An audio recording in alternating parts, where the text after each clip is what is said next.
Chapter 11. The Hound in the Red Jersey. Bobby knew the secret now.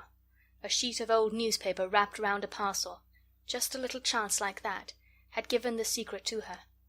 And she had to go down to tea and pretend that there was nothing the matter. The pretence was bravely made, but it wasn't very successful. For when she came in, everyone looked up from tea and saw her pink-lidded eyes and her pale face with red tear-blotches on it. "My darling," cried Mother, jumping up from the tea-tray, "whatever is the matter?" "My head aches, rather," said Bobby, and indeed it did. "Has anything gone wrong?" Mother asked. "I'm all right, really," said Bobby, and she telegraphed to her mother from her swollen eyes this brief, imploring message: "Not before the others." Tea was not a cheerful meal. Peter was so distressed by the obvious fact that something horrid had happened to Bobby that he limited his speech to repeating "More bread and butter, please," at startlingly short intervals. Phyllis stroked her sister's hand under the table to express sympathy, and knocked her cup over as she did it. Fetching a cloth and wiping up the spilt milk helped Bobby a little. But she thought that tea would never end. Yet at last it did end, as all things do at last, and when Mother took out the tray, Bobby followed her. "She's gone to own up," said Phyllis to Peter. "I wonder what she's done." "Broken something, I suppose," said Peter, "but she needn't be so silly over it. Mother never roused for accidents. Listen. Yes, they're going upstairs. She's taking Mother up to show her. The water jug with storks on it, I expect it is." Bobby, in the kitchen, had caught hold of Mother's hand as she set down the tea things. "What is it?" Mother asked. But Bobby only said, "Come upstairs. Come up where nobody can hear us." When she had got Mother alone in her room, she locked the door and then stood quite still and quite without words. All through tea she had been thinking of what to say. She had decided that "I know all," or "all is known to me," or "the terrible secret is a secret no longer," would be the proper thing. But now that she and her mother and that awful sheet of newspaper were alone in the room together, she found that she could say nothing. Suddenly she went to Mother and put her arms around her and began to cry again. And still she could find no words, only "Oh, Mummy, oh, Mummy, oh, Mummy," over and over again. Mother held her very close and waited. Suddenly Bobby broke away from her and went to her bed. From under her mattress she pulled out the paper she had hidden there and held it out, pointing to her father's name with a finger that shook. "Oh, Bobby," Mother cried when one little quick look had shown her what it was. "You don't believe it? You don't believe Daddy did it?" "No!" Bobby almost shouted. She had stopped crying. "That's all right," said Mother. "It's not true. And they've shut him up in prison. But he's done nothing wrong. He's good and noble and honourable, and he belongs to us. We have to think of that, and be proud of him, and wait." Again Bobby clung to her mother, and again only one word came to her. But now that word was Daddy, and "Oh, Daddy, oh, Daddy, oh, Daddy," again and again. "Why didn't you tell me, Mummy?" she asked presently. "Are you going to tell the others?" Mother asked. "No." "Why?" "Because—" "Exactly," said Mother. "So you understand why I didn't tell you. We two must help each other to be brave." "Yes," said Bobby. "Mother, will it make you more unhappy if you tell me all about it? I want to understand." So then, sitting cuddled up close to her mother, Bobby heard all about it.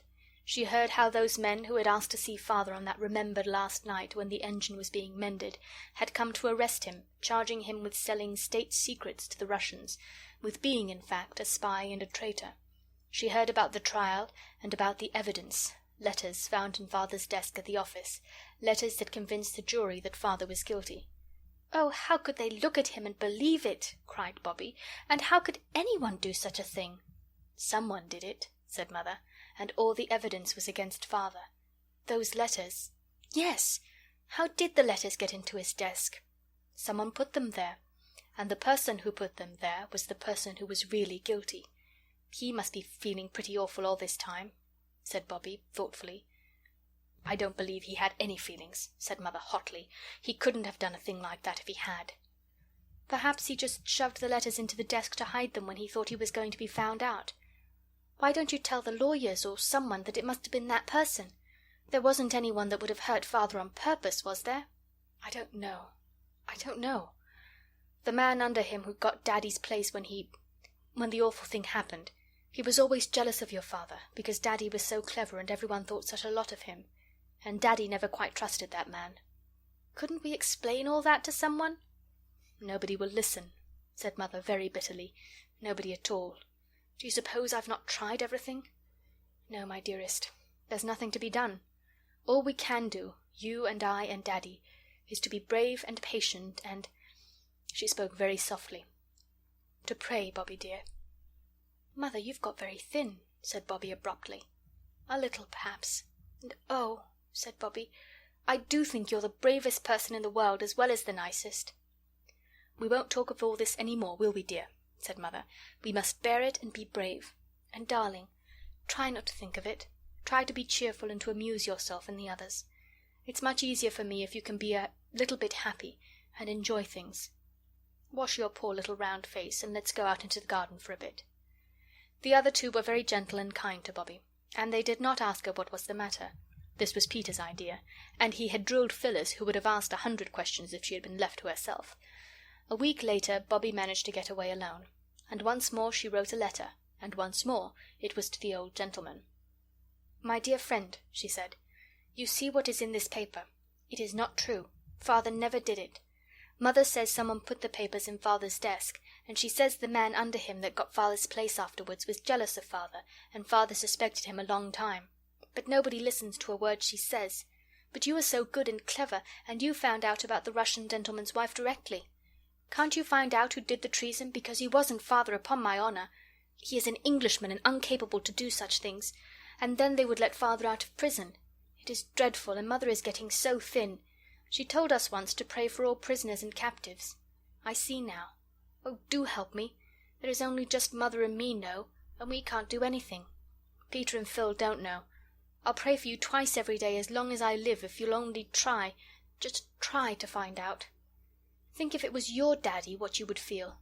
Oh, do help me. With love, I remain your affectionately little friend, Roberta. P.S. Mother would send her kind regards if she knew I am writing, but it is no use telling her I am, in case you can't do anything, but I know you will. Bobby, with best love. She cut the account of her father's trial out of the newspaper with Mother's big cutting-out scissors, and put it in the envelope with her letter. Then she took it down to the station, going out the back way and round by the road, so that the others should not see her and offer to come with her, and she gave the letter to the station-master to give to the old gentleman next morning. "Where have you been?" shouted Peter from the top of the yard wall where he and Phyllis were. "To the station, of course," said Bobby. "Give us a hand, Pete." She set her foot on the lock of the yard door. Peter reached down a hand. "What on earth?" she asked as she reached the wall-top, for Phyllis and Peter were very muddy. A lump of wet clay lay between them on the wall. They had each a slip of slate in a very dirty hand, and behind Peter, out of the reach of accidents, were several strange rounded objects, rather like very fat sausages, hollow, but closed up at one end. "It's nests," said Peter. "Swallows' nests. We're going to dry them in the oven and hang them up with string under the eaves of the coach-house." "Yes," said Phyllis, "and then we're going to save up all the wool and hair we can get, and in the spring we'll line them, and then how pleased the swallows will be." "I've often thought people don't do nearly enough for dumb animals," said Peter with an air of virtue. "I do think people might have thought of making nests for poor little swallows before this." "Oh," said Bobby vaguely, "if everybody thought of everything, there'd be nothing left for anybody else to think about." "Look at the nests. Aren't they pretty?" said Phyllis, reaching across Peter to grasp a nest. "Look out, Phil, you goat," said her brother, but it was too late. Her strong little fingers had crushed the nest. "There now," said Peter. "Never mind," said Bobby. "It is one of my own," said Phyllis, "so you needn't jaw, Peter. Yes, we've put our initial names on the ones we've done, so that the swallows will know who they've got to be so grateful to and fond of." "Swallows can't read, silly," said Peter. "Silly yourself," retorted Phyllis. "How do you know?" "Who thought of making the nests anyhow?" shouted Peter. "I did," screamed Phyllis. "Nyeh," rejoined Peter. "You only thought of making hay ones and sticking them in the ivy for the sparrows, and they'd have been sopping long before egg-laying time. It was me said clay and swallows. I don't care what you said." "Look," said Bobby, "I've made the nest all right again. Give me the bit of stick to mark your initial name on it." "But how can you? Your letter and Peter's are the same. P for Peter, P for Phyllis." "I put F for Phyllis," said the child of that name. "That's how it sounds. The swallows wouldn't spell Phyllis with a P, I'm certain sure." "They can't spell at all." Peter was still insisting. "Then why do you see them always on Christmas cards and valentines with letters round their necks? How would they know where to go if they couldn't read? That's only in pictures. You never saw one really with letters round its neck." "Well, I have a pigeon then. At least, Daddy told me they did. Only it was under their wings and not round their necks, but it comes to the same thing, and—" "I say," interrupted Bobby, "there's to be a paper chase tomorrow." "Who?" Peter asked. "Grammar school. Perks thinks the hare will go along by the line at first. We might go along the cutting. You can see a long way from there." The paper chase was found to be a more amusing subject of conversation than the reading powers of swallows. Bobby had hoped it might be. And next morning Mother let them take their lunch and go out for the day to see the paper chase. "If we go to the cutting," said Peter, "we shall see the workmen, even if we miss the paper chase." Of course it had taken some time to get the line clear from the rocks and earth and trees that had fallen on it when the great landslip happened. That was the occasion, you will remember, when the 3 children saved the train from being wrecked by waving 6 little red flannel petticoat flags. It is always interesting to watch people working, especially when they work with such interesting things as spades and picks and shovels and planks and barrows, when they have cindery red fires in iron pots with round holes in them, and red lamps hanging near the works at night. Of course, the children were never out at night, but once at dusk, when Peter had got out of his bedroom skylight onto the roof, he had seen the red lamp shining far away at the edge of the cutting. The children had often been down to watch the work, and this day the interest of picks and spades and barrows being wheeled along planks completely put the paper chase out of their heads, so that they quite jumped when a voice just behind them panted, "Let me pass, please." It was the hare, a big-boned, loose-limbed boy with dark hair lying flat on a very damp forehead. The bag of torn paper under his arm was fastened across one shoulder by a strap. The children stood back. The hare ran along the line, and the workmen leaned on their picks to watch him. He ran on steadily and disappeared into the mouth of the tunnel. "That's against the by-laws," said the foreman. "Why worry?" said the oldest workman. "Live and let live's what I always say. Ain't you never been young yourself, Mr. Bates?" "I ought to report him," said the foreman. "Why spoil sport's what I always say." "Passengers are forbidden to cross the line on any pretence," murmured the foreman doubtfully. "He ain't no passenger," said one of the workmen. "Nor he ain't crossed the line, not where we could see him do it," said another. "Nor yet he ain't made no pretences," said a third. "And," said the oldest workman, "he's out of sight now. What the eye don't see, the art needn't take no notice of, is what I always say." And now, following the track of the hare by the little white blots of scattered paper, came the hounds. There were 30 of them, and they all came down the steep ladder-like steps by 1s and 2s and 3s and 6s and 7s. Bobby and Phyllis and Peter counted them as they passed. The foremost ones hesitated a moment at the foot of the ladder, then their eyes caught the gleam of scattered whiteness along the line, and they turned towards the tunnel, and by 1s and 2s and 3s and 6s and 7s disappeared in the dark mouth of it.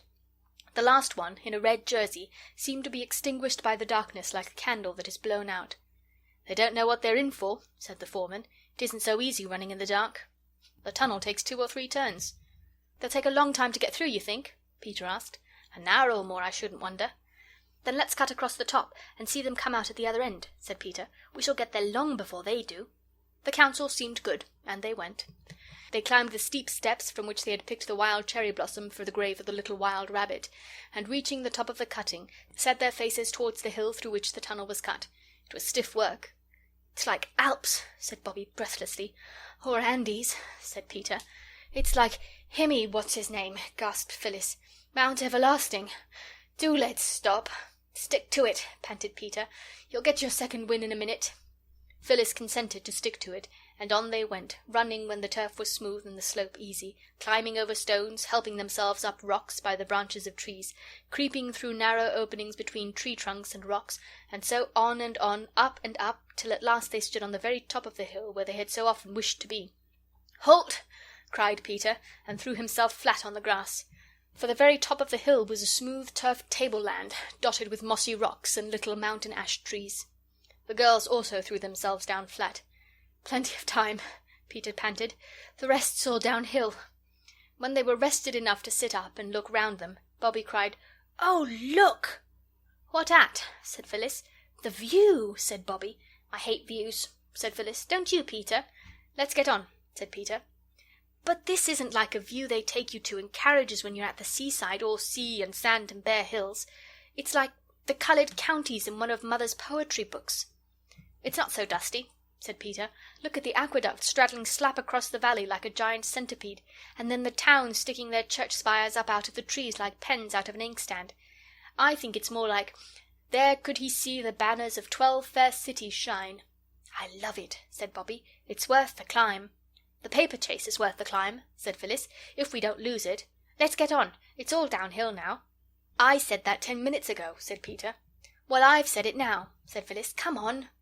"Loads of time," said Peter, and there was, for when they had got down to a level with the top of the tunnel's mouth, they were a couple of 100 yards out of their reckoning and had to creep along the face of the hill. There was no sign of the hare or the hounds. "They've gone long ago, of course," said Phyllis, as they leaned on the brick parapet above the tunnel. "I don't think so," said Bobbie, "but even if they had, it's ripping here, and we shall see the trains come out of the tunnel like dragons out of lairs. We've never seen that from the top side before." "No more we have," said Phyllis, partially appeased. It was really a most exciting place to be in.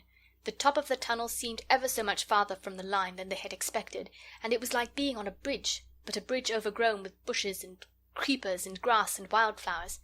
"I know the paper chase has gone long ago," said Phyllis every 2 minutes, and she hardly knew whether she was pleased or disappointed when Peter, leaning over the parapet, suddenly cried, "Look out! Here he comes!"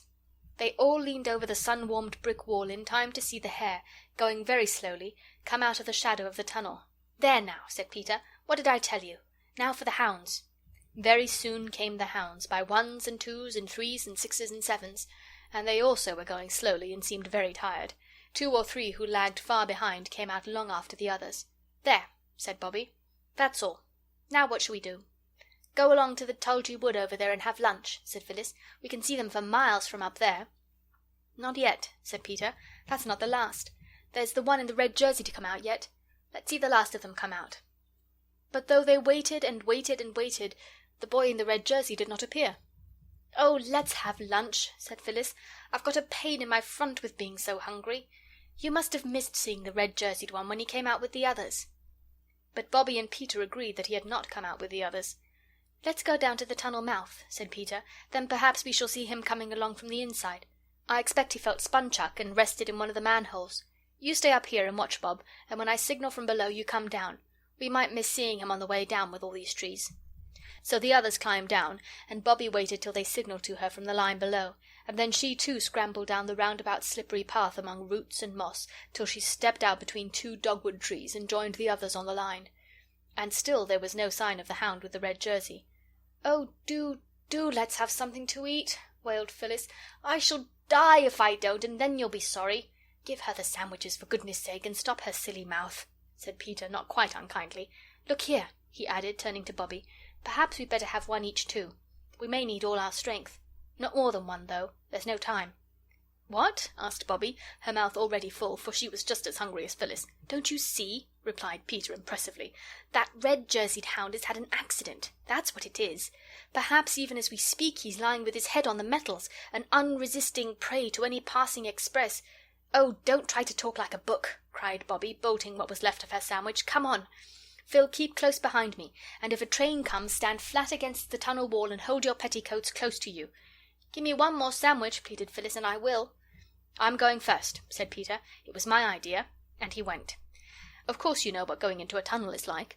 The engine gives a scream, and then suddenly the noise of the running, rattling train changes and grows different and much louder. Grown-up people pull up the windows and hold them by the strap. The railway carriage suddenly grows like night, with lamps, of course, unless you're in a slow local train, in which case lamps are not always provided. Then by and by the darkness outside the carriage window is touched by puffs of cloudy whiteness. Then you see a blue light on the walls of the tunnel. Then the sound of the moving train changes once more, and you are out in the good open air again, and grown-ups let the straps go. The windows, all dim with the yellow breath of the tunnel, rattle down into their places, and you see once more the dip and catch of the telegraph wires beside the line, and the straight-cut hawthorn edges, with the tiny baby trees growing up out of them every 30 yards. All this, of course, is what a tunnel means when you're in a train, but everything is quite different when you walk into a tunnel on your own feet, and tread on shifting, sliding stones and gravel on a path that curves downwards from the shining metals to the wall. Then you see slimy, oozy trickles of water running down the inside of the tunnel, and you notice that the bricks are not red or brown, as they are at the tunnel's mouth, but dull, sticky, sickly green. Your voice, when you speak, is quite changed from what it was out in the sunshine, and it is a long time before the tunnel is quite dark." It was not yet quite dark in the tunnel when Phyllis caught at Bobby's skirt, ripping out half a yard of gathers, but no one noticed this at the time. "I want to go back," she said. "I don't like it. It'll be pitch dark in a minute." "I won't go on in the dark. I don't care what you say, I won't." "Don't be a silly cuckoo," said Peter. "I've got a candle end and matches and—" "What's that?" That was a low humming sound on the railway line, a trembling of the wires beside it, a buzzing, humming sound that grew louder and louder as they listened. "It's a train," said Bobby. "Which line?" "Let me go back," cried Phyllis, struggling to get away from the hand by which Bobby held her. "Don't be a coward," said Bobby. "It's quite safe. Stand back." "Come on," shouted Peter, who was a few yards ahead. "Quick! Manhole!" The roar of the advancing train was now louder than the noise you hear when your head is under water in the bath, and both taps are running, and you are kicking with your heels against the bath's tin sides. But Peter had shouted for all he was worth, and Bobby heard him. She dragged Phyllis along to the manhole. Phyllis, of course, stumbled over the wires and grazed both her legs, but they dragged her in, and all three stood in the dark, damp, arched recess, while the train roared louder and louder. It seemed as if it would deafen them, and in the distance they could see its eyes of fire growing bigger and brighter every instant. "It is a dragon! I always knew it was! It takes its own shape in here, in the dark!" shouted Phyllis, but nobody heard her. You see, the train was shouting too, and its voice was bigger than hers. And now, with a rush and a roar and a rattle and a long dazzling flash of lighted carriage windows, a smell of smoke and blast of hot air, the train hurtled by, clanging and jangling and echoing in the vaulted roof of the tunnel. Phyllis and Bobby clung to each other. Even Peter caught hold of Bobby's arm, in case she should be frightened, as he explained afterwards. And now, slowly and gradually, the tail lights grew smaller and smaller, and so did the noise, till with one last whizz the train got itself out of the tunnel, and silence settled again on its damp walls and dripping roof. "Oh," said the children, all together in a whisper. Peter was lighting the candle end with a hand that trembled. "Come on," he said, but he had to clear his throat before he could speak in his natural voice. "Oh," said Phyllis, "if the red-jerseyed one was in the way of the train." "We've got to go and see," said Peter. "Couldn't we go and send someone from the station?" said Phyllis. "Would you rather wait here for us?" asked Bobby severely, and of course that settled the question. So the three went on into the deeper darkness of the tunnel. Peter led, holding his candle end high to light the way. The grease ran down his fingers and some of it right up his sleeve. He found a long streak from wrist to elbow when he went to bed that night. It was not more than 150 yards from the spot where they had stood while the train went by that Peter stood still, shouted, "Hello!" and then went on much quicker than before. When the others caught him up, he stopped, and he stopped within a yard of what they had come into the tunnel to look for. Phyllis saw a gleam of red and shut her eyes tight. There, by the curved, pebbly down line, was the red-jerseyed Hound. His back was against the wall, his arms hung limply by his sides, and his eyes were shut. "Was the red blood? Is he all killed?" asked Phyllis, screwing her eyelids more tightly together. "Killed? Nonsense," said Peter. "There's nothing red about him except his jersey. He's only fainted. What on earth are we to do?" "Can we move him?" asked Bobby. "I don't know. He's a big chap." "Suppose we bathe his forehead with water?" "No, I know we haven't any, but milk's just as wet. There's a whole bottle." "Yes," said Peter, "and they rub people's hands, I believe." "They burn feathers, I know," said Phyllis. "What's the good of saying that when we haven't any feathers?" "As it happens," said Phyllis in a tone of exasperated triumph, "I've got a shuttlecock in my pocket. So there!" And now Peter rubbed the hands of the red-jerseyed one, Bobby burned the feathers of the shuttlecock one by one under his nose, Phyllis splashed warmish milk on his forehead, and all three kept on saying as fast and as earnestly as they could, "Oh, look up, speak to me, for my sake, speak." End of chapter 11.